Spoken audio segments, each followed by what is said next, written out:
അൽഹംദുലില്ലാഹ് സ്വലാത്തു വസ്സലാമു അലാ അഷ്റഫുൽ മുർസലീൻ വഅലാ ആലിഹി വസഹബിഹി അജ്മഈൻ അമ്മാ ബഅദ്.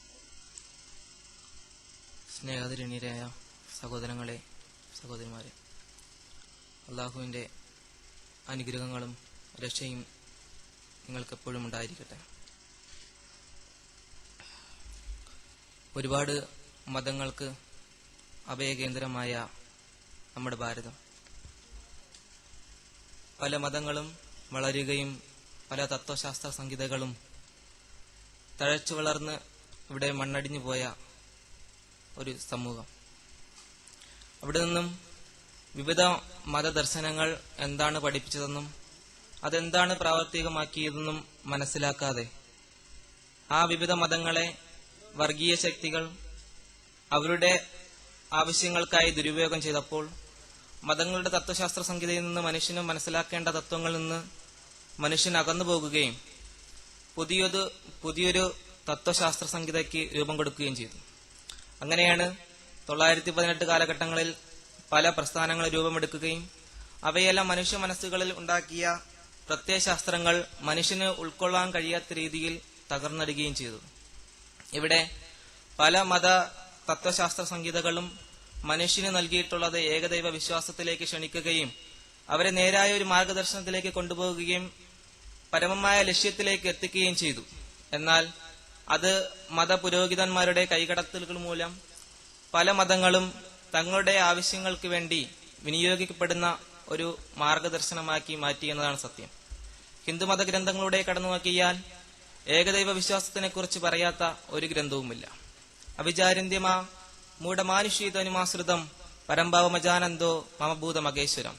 ദൈവത്തിന് യഥാവിധി അറിയാത്തവൻ മൂഢനാണെന്നാണ് ഹിന്ദുമത ഗ്രന്ഥങ്ങൾ പഠിപ്പിക്കുന്നത്. എന്നാൽ ഇതിൽ നിന്ന് വ്യത്യസ്തമായി മതഗ്രന്ഥങ്ങളെ മനുഷ്യന് പഠിപ്പിക്കാതെ അത് മൂടി വെപ്പിച്ചുകൊണ്ട് ഒരു തത്വശാസ്ത്ര സംഹിതയ്ക്ക് രൂപം കൊടുക്കുകയും മനുഷ്യന് മതം എന്താണെന്ന് പഠിപ്പിക്കാതെ മനുഷ്യൻ എന്തിനാണ് ജീവിക്കേണ്ടതെന്നും അവൻ ആരാകേണ്ടതെന്നും അവൻ ഏത് ലക്ഷ്യത്തിലേക്കാണ് എത്തേണ്ടതെന്നും പഠിപ്പിക്കാതെ പോയ സമുദായങ്ങൾ. ഇവിടെ നിന്നും പല തത്വശാസ്ത്ര സംഹിതകളും ഉണ്ടാകുകയും അതൊന്നും മനുഷ്യന് ഉൾക്കൊള്ളാൻ കഴിയാത്ത രീതിയിൽ ക്യാമ്പസുകളിലേക്കും അതുപോലെ തന്നെ വിദ്യാർത്ഥി രാഷ്ട്രീയത്തിലേക്കും കടന്നു കയറുകയും മതങ്ങൾ വേണ്ട എന്ന് വലിച്ചെറിഞ്ഞുകൊണ്ട് സ്വന്തം സഹോദരന്റെ മുതുകത്ത് പോലും രാഷ്ട്രീയ പ്രസ്ഥാനത്തിന്റെ ചിഹ്നങ്ങൾ കുത്തിക്കുറിക്കുവാൻ രാഷ്ട്രീയ ക്യാമ്പസുകൾ ഉപയോഗപ്പെടുത്തിയപ്പോൾ മതം എന്നും ഒരു കറുപ്പ് ശക്തിയായി തന്നെയാണ് വിദ്യാർത്ഥി സമൂഹത്തിൽ ഉൾക്കൊള്ളാൻ കഴിഞ്ഞിട്ടുള്ളത്. അവിടെ നിന്ന് ഒരു മാറ്റത്തിന് വിധേയമാകണമെങ്കിൽ വിവിധ മതദർശനങ്ങൾ പഠിക്കുകയും അത് ഉൾക്കൊള്ളുകയും ചെയ്യുന്ന ഒരു സമൂഹത്തിലേക്ക് ഇറങ്ങിച്ചെല്ലണം. അതിനെന്താണ് വഴി? അതിന് തത്വശാസ്ത്ര സംഹിതകൾ വിശദീകരിക്കുമ്പോൾ അതിന്റെ മൂലഭാഗത്തോട് നിന്ന് പഠിക്കുവാനുള്ള മനസാക്ഷി ഉണ്ടാകണം. അങ്ങനെ തിരുവനന്തപുരം ജില്ലയിൽ നെയ്യാറ്റിൻകര എന്ന ഭാഗത്താണ് ഞാൻ ജനിച്ചു വളർന്നിട്ടുള്ളത്.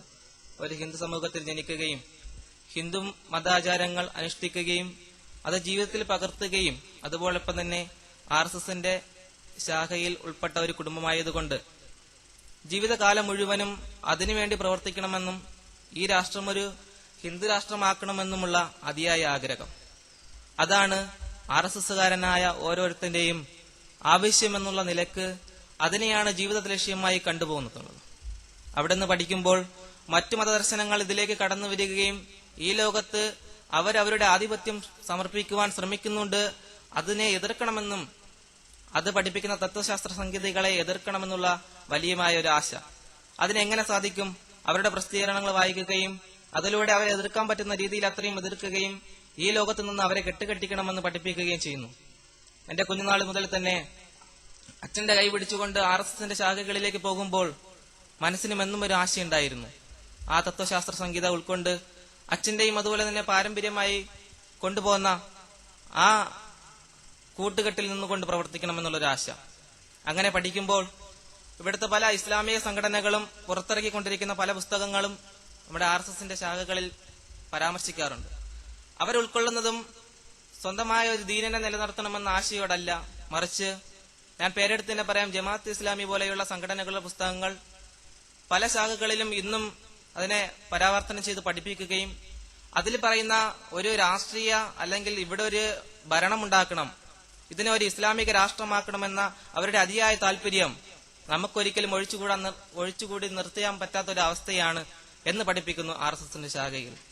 ഇവിടെ നിന്ന് പല പുസ്തകങ്ങളിലും കിട്ടുകയും അതുപോലെ തന്നെ മുഹമ്മദ് നബി സല്ലല്ലാഹു അലൈഹി വസല്ലം ആദ്യ കാലഘട്ടങ്ങളിൽ പ്രബോധനം നടത്തിയത് ഈ ലോകത്തിലേക്ക് കടന്നു വരുന്ന പല ആളുകളേക്കും പ്രബോധനത്തിന്റെ ബാധ്യത എന്ന നിലക്ക് വാളും ഖുറാനും കൊണ്ട് പരിചയപ്പെടുത്തിയെന്നാണ്. എന്താണ് വാളും ഖുറാനും കൊണ്ട് പരിചയപ്പെടുത്തിയത്? ഒരു കൈയിൽ വാളും മറ്റൊരു കൈയിൽ ഖുറാനും വച്ചുകൊണ്ട് ഇതിൽ ഏതാണ് ആവശ്യമെന്ന് മനുഷ്യ സമൂഹത്തിനോട് ചോദിക്കുകയും അതിൽ ഖുറാൻ വേണ്ട എന്ന് പറയുന്നവനെ വാളുകൊണ്ട് വെട്ടുന്ന ഒരു അവസ്ഥ, അല്ലെങ്കിൽ അവനെ വധിച്ചു കളയുന്ന ഒരു അവസ്ഥയാണ് മുഹമ്മദ് നബി സല്ലല്ലാഹു അലൈഹി വസല്ലം പഠിപ്പിച്ചു എന്നാണ് ഞാൻ ആദ്യകാലങ്ങളിൽ പഠിച്ചു തുടങ്ങിയത്. അതുപോലെ തന്നെ ഇപ്പോഴാണ് എനിക്ക് മനസ്സിലാകുന്ന ഖുത്ബകൾ എന്ന് പറയുന്നത് ആദ്യത്തെ മുമ്പ് മനസ്സിലാക്കിയിരുന്നത് വെള്ളിയാഴ്ച പ്രസംഗമെന്നാണ് മനസ്സിലാക്കിയിരുന്നത്. അവിടെ പല പള്ളികളും തന്നെ വാള് ഉപയോഗിച്ചുകൊണ്ട് ഖുത്ബ നടത്തുകയും അതുപോലെ തന്നെ ഒരു കൈയിൽ പുസ്തകം പിടിക്കുകയും ചെയ്യുന്നതിനെ കുറിച്ച് പരാമർശിച്ചിരുന്നത് ആ മുഹമ്മദ് നബി സല്ലല്ലാഹു അലൈഹി വസല്ലം ആദ്യം എങ്ങനെയാണ് പ്രബോധനം നടത്തിയത് അതുപോലെയാണ് അവിടെ പറയുന്നു എന്നാണ്. അപ്പോൾ അത് മനസ്സിലാക്കാൻ കഴിയില്ല. കാരണം അവിടെ പറയുന്ന അറബിയിലാണ് പറയുന്നത്. ഒരു കയ്യിൽ വാളുണ്ട്, മറ്റൊരു കയ്യിൽ പുസ്തകമുണ്ട്. അവിടെ ചോദിക്കപ്പെടുന്ന നിങ്ങൾക്ക് ഖുറാൻ വേണോ വാൾ വേണോ എന്നാണ് ചോദിക്കുന്നത്. ഖുറാൻ വേണ്ട എന്ന് പറയുന്നതിനെ വധിക്കുവാനും അതിനനുസരിച്ച് പ്രവർത്തിക്കുവാനുമാണ് വെള്ളിയാഴ്ച ഖുത്ബകളിൽ പറയുന്നു എന്നാണ് RSSന്റെ ശാഖയിൽ പഠിപ്പിച്ചു പോകുന്നത്. അപ്പോൾ ഈ കാര്യങ്ങൾ പഠിക്കണമെന്ന വലിയൊരു ആശയോടെ പല പുസ്തകങ്ങൾ തിരയുകയും ആ പുസ്തകത്തിൽ നിന്നും ഏറ്റവും അധികം സ്വാധീനിച്ച ഒരു കാര്യം ഏകദൈവ വിശ്വാസം തന്നെയാണ്. ഏകദൈവ വിശ്വാസത്തിനെ കുറിച്ച് ഒരു ചിന്ത പോലും ഞാൻ ആദ്യമുണ്ടായിരുന്ന സമൂഹത്തിൽ എനിക്ക് കാണുവാൻ കഴിഞ്ഞിട്ടില്ല. പല ക്ഷേത്രങ്ങളിൽ പോകുകയും അവിടുത്തെ ആചാരങ്ങൾ അനുഷ്ഠിക്കുമ്പോഴും മനസ്സിന് ഒരു ആഗ്രഹമുണ്ടായിരുന്നു ദൈവത്തിൽ നിന്നുള്ള ഈ ലോകത്ത് കിട്ടേണ്ട അനുഗ്രഹങ്ങൾ മാത്രം. അത് തന്നെയാണ് ഇന്ന് ക്യാമ്പസുകളിലും കാണുന്നത്. മുസ്ലിം സമൂഹത്തിനിടയിൽ ഒരുപാട് കാണപ്പെടുന്ന ഒരു കാര്യം. ഈ ലോകത്ത് ഏത് മതദർശനം ഉൾക്കൊള്ളുന്നവനും ദൈവത്തിന്റെ ആനുകൂല്യങ്ങൾ കൊടുക്കുന്നത് എല്ലാവർക്കും ഒരുപോലെയാണ്. അതുകൊണ്ട് നാളെയുടെ ഒരു കാര്യം ചിന്തിക്കേണ്ട ആവശ്യമില്ല. അങ്ങനെ ചിന്തിക്കാത്തിടത്തോളം സൃഷ്ടാവിനെ കണ്ടെത്തുവാനും കഴിയില്ല എന്ന് തന്നെയാണ് സത്യം. എന്നാൽ നാളെ ഒരു ജീവിതത്തിനെ കുറിച്ച് ചിന്തിക്കുമ്പോൾ ഈ ലോകത്ത് നമുക്ക് തരുന്ന ദൈവത്തിനെ എല്ലാ ആനുകൂല്യങ്ങളും നമ്മൾ കൈപ്പറ്റുമ്പോഴും നാളത്തെ ഒരു വിചാരമുണ്ടാകുമ്പോൾ ദൈവത്തിനെ കണ്ടെത്തുവാൻ സാധിക്കുന്നു. അതുപോലെ ഞാനിങ്ങനെ ഏകദൈവ വിശ്വാസത്തിനെ കുറിച്ചുള്ള പുസ്തകങ്ങൾ പഠിച്ചുകൊണ്ടിരിക്കുന്ന അവസരത്തിൽ മറ്റുള്ള വേദഗ്രന്ഥങ്ങളിൽ നിന്നും അല്ലെങ്കിൽ മറ്റുള്ള മത തത്വങ്ങളിൽ നിന്നും വ്യത്യസ്തമായി ഇസ്ലാമിൽ എന്താണ് ഏകത്വത്തിന് പ്രത്യേകത? കാരണം ഇസ്ലാമിൽ ഏകത്വ വിശ്വാസം നിലനിൽക്കുകയും അതുപോലെ തന്നെ മുസ്ലിങ്ങളുടെ എല്ലാ ആചാരങ്ങളും കൂട്ടായ്മയോടെ നിർവഹിക്കുന്ന ഒരു കാഴ്ച. പലരും ഹജ്ജ് ചെയ്യുമ്പോൾ ഒരുമിച്ച് ഹജ്ജ് ചെയ്യുകയും നമസ്കരിക്കുമ്പോൾ ഒരുമിച്ച് നമസ്കരിക്കുകയും എന്ത് പ്രാർത്ഥന നടത്തിയാലും അവർ ഒരുമിച്ച് നടത്തുകയും ചെയ്യുന്ന ഒരു കാഴ്ചപ്പാടുണ്ടായപ്പോൾ ഒരു ഒത്തൊരുമയുടെ ഒരു കാര്യം കാണാൻ കഴിഞ്ഞു. പല ക്ഷേത്രങ്ങളിലും പല വിഗ്രഹങ്ങളും പ്രതിഷ്ഠിക്കുകയും അതിൽ ഒരു വിഗ്രഹത്തിനെ പൂജിക്കുന്നവൻ മറ്റൊരു വിഗ്രഹത്തിനെ പൂജിക്കാൻ പാടില്ല എന്ന് പോലുമുള്ള ഒരു വർഗീയമായ കാര്യം ഇന്നും ഹിന്ദുമതത്തിൽ നടന്നുകൊണ്ടിരിക്കുകയാണ്. വിഷ്ണു വിഗ്രഹത്തെ കാണുന്നവൻ ശിവവിഗ്രഹത്തെ കാണാൻ പാടില്ല എന്നും ശിവവിഗ്രഹമുള്ളിടത്ത് വിഷ്ണു വിഗ്രഹം വയ്ക്കില്ല എന്നും വാശി പിടിക്കുന്ന ഒരു കാര്യം കാണാൻ കഴിയും. അപ്പോ അവിടെയൊന്നും ഏകദൈവ വിശ്വാസമല്ല, മറിച്ച് പല ഇതിൽ കൂടെയും ഒന്നിലെത്തിക്കുന്നു എന്നുള്ള വിശ്വാസവും അവർക്കില്ല തന്നെ. കാരണം പലരും പ്രസംഗിക്കുമ്പോൾ പറയും നാം കാണുന്ന എന്ത് പ്രവർത്തിച്ചാലും അത് ഏകനായ ഒരു ശക്തിയിൽ എത്തിക്കും എന്നുള്ള വിശ്വാസം എന്റെ കുടുംബത്തെ സംബന്ധിച്ചോളം എനിക്ക് കാണാൻ കഴിഞ്ഞിട്ടില്ല. അപ്പോൾ അങ്ങനെ പഠിച്ചുകൊണ്ടിരിക്കുന്ന അവസരത്തിൽ ഒരു സത്യാന്വേഷിയുടെ ആ മാർഗത്തിൽ നിന്ന് പല പുസ്തകങ്ങളും തിരയുകയും ആ പുസ്തകത്തിലെ കാര്യങ്ങൾ ജീവിതത്തിൽ പകർത്തിക്കൊണ്ടിരിക്കുന്ന അവസരത്തിൽ എന്റെ വീട്ടുകാർക്ക് എന്റെ സ്വഭാവത്തിൽ വന്ന മാറ്റം, RSS ശാഖയുടെ നിന്നുള്ള ഒരു മാറ്റം, പിന്നെ ക്ഷേത്രത്തിൽ പോവാതെ അങ്ങനെ പല കാര്യങ്ങളിൽ നിന്നുള്ള വിട്ടുവീഴ്ച, അത് അവരിൽ സംശയമുണ്ടാക്കുകയും എന്നിൽ നിന്ന് പല പുസ്തകങ്ങൾ പിടിച്ചെടുക്കുകയും ചെയ്തു. ആ പുസ്തകങ്ങൾ നശിപ്പിക്കുകയും പിന്നെ ഇതിലേക്ക് അടുപ്പിക്കാത്ത രീതിയിൽ പല കാര്യങ്ങൾ ചെയ്തു.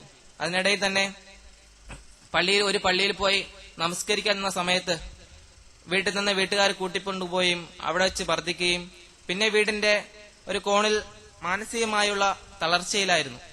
പിന്നെ അവിടെ നിന്ന് പുറത്തു പോകുവാനോ അല്ലെങ്കിൽ എന്താണ് കൂടുതൽ പഠിക്കേണ്ടതെന്നോ ഒരു ഇതുമില്ലാത്ത രീതിയിൽ ഇസ്ലാമികമായ ചിന്തയെ വല്ലാതെ മനസ്സിനെ കോരികിട്ടിക്കൊണ്ടിരിക്കുന്ന ഒരു അവസ്ഥയിൽ അവിടെ നിന്ന് എങ്ങനെയെങ്കിലും രക്ഷപ്പെടണം, കൂടുതൽ പഠിക്കണം. എങ്ങനെയാണ് പഠിക്കാൻ സാധിക്കുക? ഒരു വഴിയുമില്ല. അങ്ങനെ പല പ്രാവശ്യവും വീട്ടുകാരോട് പറഞ്ഞു നോക്കി, എനിക്ക് കൂടുതൽ പഠിക്കണം ഇസ്ലാമിനെ കുറിച്ച്. ഇസ്ലാമിലേക്ക് പോകുവാനല്ല, മറിച്ച് അതിന്റെ തത്വശാസ്ത്ര സംഹിതകൾ എന്താണെന്ന് പഠിക്കുവാനും അതിനെ എതിർക്കുവാനുമുള്ള ഒരു അവസരം ഉണ്ടാക്കി തരണമെന്ന്. ഇങ്ങനെ പലവിധമായ ബഹിഷ്കരണങ്ങൾ നടത്തിക്കൊണ്ടിരിക്കുന്ന അവസരത്തിൽ ഇനി ഒരിക്കലും ഇതിൽ നിന്നൊരു മോചനം ഉണ്ടാവില്ല എന്ന രീതിയിൽ ഒരു ആത്മഹത്യാ ശ്രമം നടത്തുകയും അതിലൂടെ ഹോസ്പിറ്റലിലാക്കുകയും ചെയ്യുന്ന ഒരു അവസ്ഥ. ആ അവസ്ഥയിൽ സുഖം പ്രാപിച്ചു വരുന്ന അവസരത്തിൽ അവിടുത്തെ ഡോക്ടർ ചോദിച്ചു, എന്താണ് പ്രശ്നം, എന്താണ് ഇങ്ങനെ ചെയ്യാനുള്ള കാരണം?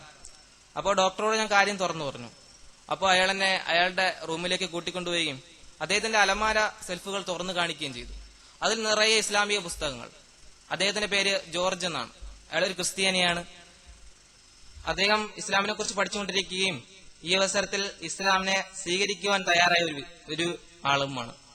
അദ്ദേഹത്തിന്റെ ഇത്തരത്തിലുള്ള അദ്ദേഹം ജോലി തുടങ്ങിയിട്ടേ ഉള്ളൂ. ഈ അവസരത്തിൽ അദ്ദേഹം ഇസ്ലാം ആശ്ലേഷിക്കുന്നു പറഞ്ഞാൽ അദ്ദേഹത്തിന് ജോലി നഷ്ടപ്പെടുകയും അതുപോലെ തന്നെ വീട്ടിൽ നിന്ന് പല പ്രശ്നങ്ങൾ ഉണ്ടാകുകയും രീതിയിലാണ് അദ്ദേഹം കഴിഞ്ഞുകൂടുന്നത്. അപ്പോൾ അദ്ദേഹം പറഞ്ഞു, എന്ത് വേണമെങ്കിലും സഹായം ചെയ്യാം, എങ്ങനെയും ഇസ്ലാമിനെ കുറിച്ച് പഠിക്കുക, നമുക്ക് രണ്ടുപേർക്ക് ഒരുമിച്ച് പോകാം. അങ്ങനെ നിൽക്കുന്ന അവസരത്തിൽ പല മുസ്ലിം സുഹൃത്തുക്കളെ പരിചയപ്പെടുകയും അവരിൽ നിന്നുണ്ടായ കാര്യങ്ങൾ, അവരിൽ നിന്നുണ്ടായ ഒരു ഉന്മേഷക്കുറവ്, അവർ തന്നെ ഇസ്ലാമികരമായി നമസ്കരിക്കുവാനോ അല്ലെങ്കിൽ ഇസ്ലാമികരമായ ഒരു കാര്യങ്ങൾ ചെയ്യുവാനോ കൂട്ടാക്കാത്ത അവസ്ഥയിൽ എനിക്കും പിന്നെയും പഴയതിലേക്ക് പോകാനുള്ള ഒരു ആശ. കാരണം മുസ്ലിം സമൂഹം ഇങ്ങനെയാണ്. പലരോടും പറഞ്ഞപ്പോൾ പലരും പറഞ്ഞു, ഈ മതം അത്ര ശരിയൊന്നുമല്ല, നമ്മളും പോയിക്കൊണ്ടിരിക്കുന്ന ജ്യോതിഷാലയത്തിലും അതുപോലെ തന്നെ അങ്ങനെയുള്ള കേന്ദ്രങ്ങളിലൊക്കെയാണ്. അപ്പോൾ നമുക്ക് ശാശ്വതമായ ഒരു അടിത്തറ ഈ മതത്തിൽ നൽകാൻ കഴിയില്ല. അതുകൊണ്ട് ശാശ്വതമായ ഒരു മതം, നിങ്ങൾ നിൽക്കുന്ന മതം തന്നെയാണ്, അതിലേക്ക് പോവുകയാണ് നിങ്ങളുടെ ആവശ്യം എന്ന് പറഞ്ഞു. അപ്പോൾ ഞാൻ വീണ്ടും ആലോചിച്ചു. കാരണം എന്റെ വീട്ടുകാരൻ എതിർപ്പും അതുപോലെ തന്നെ ഇത്തരം ബഹിഷ്കരണങ്ങളും വീട്ടിലെ അവസ്ഥയൊക്കെ കണ്ടിട്ട് എനിക്ക് പിന്നെയും തോന്നി, എന്തായാലും പഴയലേക്ക് തന്നെ തിരിച്ചു പോവാം. അങ്ങനെ എന്റെ ഒരു സുഹൃത്ത് ഷമീർ എന്നൊരു പയ്യൻ ഒരു സ്വഹാബികളുടെ ചരിത്രം കൊണ്ടുവന്നു. ആ ചരിത്രത്തിൽ ഇസ്ലാം ആശ്രയിക്കുന്ന ഓരോ സ്വഹാബിയും ചെയ്യുന്ന ഓരോ പ്രവർത്തനങ്ങൾ, അവർക്ക് വേണ്ടി വന്ന പീഡനങ്ങൾ, അവർ സഹിക്കേണ്ടി വന്ന കാര്യങ്ങൾ, അവർ നാളെയുടെ ജീവിതത്തിന് വേണ്ടി ലക്ഷ്യമിട്ട കാര്യം, അപ്പോൾ അതെല്ലാം മനസ്സിൽ തറയ്ക്കുകയും വീണ്ടും പിന്നെയും ഇസ്ലാമിനെ വേണം എന്നുള്ളൊരു ആശ. അങ്ങനെ സത്യം കൂടുതൽ ഗ്രഹിക്കാൻ വേണ്ടി ഒരു ദിവസം നാട്ടിൽ നിന്ന് നാടുവിടുകയാണ് ഉണ്ടായത്. അങ്ങനെ കോഴിക്കോട് എത്തുകയും അവിടെ നിന്നൊരു സ്ഥാപനത്തിൽ നിന്ന് മതപഠനം തുടരുകയും ചെയ്തു. ആ അവസരത്തിൽ ഈ കേരളത്തിലെ വലിയ മതപണ്ഡിത പ്രസ്ഥാനം എന്ന് പറയപ്പെടുന്ന സുന്നി പ്രസ്ഥാനം, അതിന്റെ നേതാവ് കാന്തപുരം AP അബൂബക്കർ മുസ്ലിയാർ അവിടെ വന്ന് കാണുകയും അവിടെ നിന്ന് ഇസ്ലാമിനെ കൂടുതൽ പഠിക്കുവാൻ വേണ്ടി ക്ഷണിക്കുകയും അങ്ങനെ ആ സമയം സ്വീകരിച്ച് ആ പ്രസ്ഥാനത്തിലേക്ക് പോവുകയും ചെയ്തു.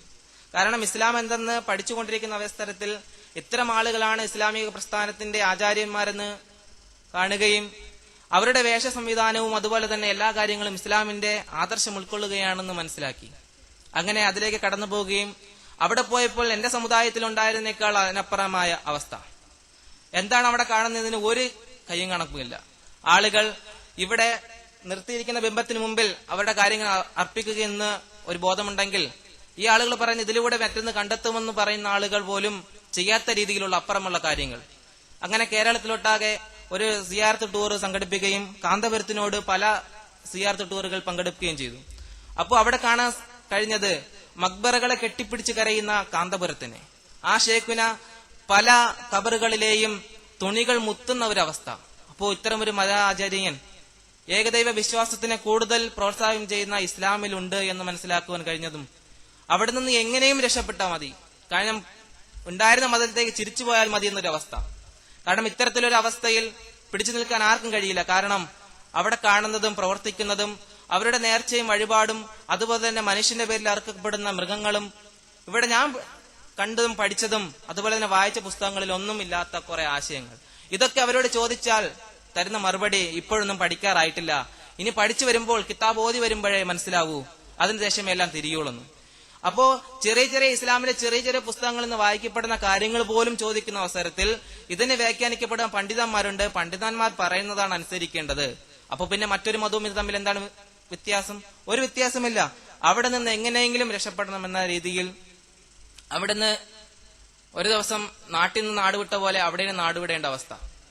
അവിടെ നിന്ന് ഓടി അങ്ങനെ യഥാർത്ഥമായ ഇസ്ലാമിന്റെ തനതായ ആശയം ഉൾക്കൊള്ളുന്ന പ്രസ്ഥാനത്തിലേക്ക് തിരിച്ചെത്തുകയും അവിടെ നിന്ന് ഇസ്ലാമിനെ കൂടുതൽ പഠിച്ചുകൊണ്ടിരിക്കുന്ന ഒരു അവസ്ഥയാണ് എന്റെ അവസ്ഥ. ഇതിൽ നിന്നും എന്റെ സഹോദരന്മാരോട് എനിക്ക് പറയുവാനുള്ളത്, ദീനുൽ ഇസ്ലാമിന്റെ ദഅവത്ത് അത് മാനുഷിക മൂല്യങ്ങളെ കൂടുതൽ ഉറപ്പുള്ളതാക്കുകയും നാളെ നമ്മുടെ ജീവിതത്തിന് കൂടുതൽ പ്രാധാന്യമുള്ളതുമായ ഒരു വസ്തുതയാണ്. എത്രയോ മനുഷ്യർ ഇതുപോലെ പല പ്രശ്നങ്ങളിൽ മുഴുകുന്നു. എന്നെ പോലെയല്ല, പല പ്രശ്നങ്ങളിലും അവർക്ക് സത്യദീനനെ ഉൾക്കൊണ്ട ആളുകൾ പലവിധമായ പ്രശ്നങ്ങൾ അനുഭവിക്കുമ്പോഴും മുസ്ലിം സമൂഹത്തിൽ നിന്നുള്ള ഇത്തരത്തിലുള്ള ഒരു നീചമായ പ്രവൃത്തികളും അതുപോലെ തന്നെ ഇത്തരത്തിലുള്ള അവസ്ഥ കാണുമ്പോൾ ആ മനുഷ്യർക്ക് നിന്ന മതത്തിൽ തന്നെ തിരിച്ചു പോകാനുള്ള അവസ്ഥയിലേക്ക് കൊണ്ടെത്തിക്കാതെ എന്റെ സുഹൃത്തുക്കൾ ക്യാമ്പസുകളിലുള്ള അമുസ്ലിങ്ങളുമായി സംസാരിക്കുകയും അവരോട് സത്യദീനിന്റെ കാര്യങ്ങൾ മനസ്സിലാക്കി കൊടുക്കുകയും അവരെ നേരായ ഒരു മാർഗത്തിലേക്ക് കൊണ്ടുവരികയും ചെയ്താൽ നമ്മുടെ ജീവിതവും സുരക്ഷിതമായി, അവരുടെ ഭാവിയും സുരക്ഷിതമായി. കാരണം ഇത്തരത്തിലുള്ള ഒരു മറ്റു വേദഗ്രന്ഥങ്ങളും വ്യത്യസ്തമായി നബി സല്ലല്ലാഹു അലൈഹി വസല്ലം പഠിപ്പിച്ച കാര്യങ്ങൾ കൂടുതൽ പ്രാവർത്തികമാക്കുന്ന ഒരു സമൂഹമാണ് മുസ്ലിം സമൂഹം. ഏതൊരു ആചാര്യം പറഞ്ഞ കാര്യങ്ങളും കൂടുതൽ അംഗീകരിക്കാത്ത സമൂഹത്തിനേക്കാളും മുഹമ്മദ് നബി പഠിപ്പിച്ചിരുന്ന ആദർശം കൂടുതൽ മനസ്സിലാക്കുന്ന ഇന്ന് നിലനിൽക്കുന്ന ഒരു സമൂഹമുണ്ടെങ്കിൽ അത് മുസ്ലിം സമൂഹമാണ്. അതുപോലെ മുഹമ്മദ് സല്ലല്ലാഹു അലൈഹി വസല്ലം പറഞ്ഞ പോലെ എന്റെ സദസ്സിൽ അന്ന് എത്തിയിട്ടില്ലാത്തവർക്ക് ഇസ്ലാം എത്തിച്ചു കൊടുക്കുന്ന പോലെ എന്റെ സുഹൃത്തുക്കൾ മറ്റുള്ളവർക്ക് ഇസ്ലാം എത്തിച്ചു കൊടുക്കുക. അതിലൂടെ നമ്മുടെ ഭാവിയും സുരക്ഷിതമാക്കുക, മറ്റുള്ളവരുടെ ഭാവിയും സുരക്ഷിതമാക്കുക. ഞാൻ നിർത്തുകയാണ്. അസ്സലാമു അലൈക്കും.